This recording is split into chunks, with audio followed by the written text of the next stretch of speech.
Une épidémie, c'est comme un feu de forêt qui se propage très vite. Sauf que ce ne sont pas des arbres qui brûlent, mais des humains qui sont contaminés et qui se déplacent sans arrêt.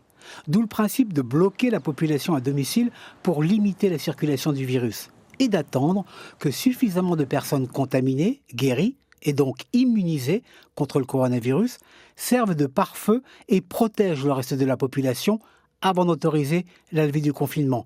C'est ce qu'on appelle l'immunité collective. Sauf qu'en Calédonie, il n'y a pas d'immunité puisqu'à ce jour, dans le pays, aucun Calédonien n'a été dépisté positif. Pour ce médecin spécialiste de la gestion des risques, le fait que nous n'ayons pas d'épidémie active avec de nouveaux cas positifs n'est pas un handicap.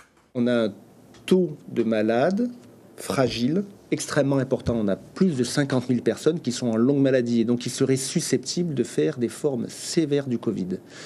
Nous n'avons pas les ressources sanitaires suffisantes. Nous avons des tensions sur les lignes d'approvisionnement qui ne nous permettent pas de prendre ce risque.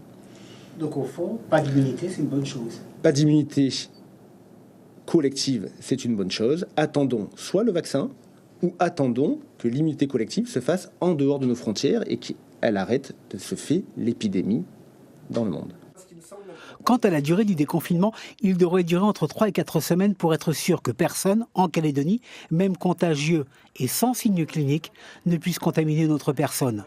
Et après, quelle stratégie adopter quand on sait que le seul moyen pour éradiquer une épidémie, c'est le vaccin, mais qu'il faudra attendre au moins 1 an pour en avoir un. On va devoir attendre 12 à 18 mois, sous cloche, ça ne veut pas dire complètement hermétique, mais que par contre, tous les nouveaux arrivants, on va les confiner une quinzaine de jours et on va les tester, dépister, et s'ils sont positifs, on va les isoler, mais pas la population générale. Donc ce qui permettra une activité économique continue. À ce jour, personne n'a de réponse définitive sur la suite de cette crise sanitaire mondiale. Le gouvernement de la Nouvelle-Calédonie a créé un groupe censé préparer l'après-confinement à moyen et long terme.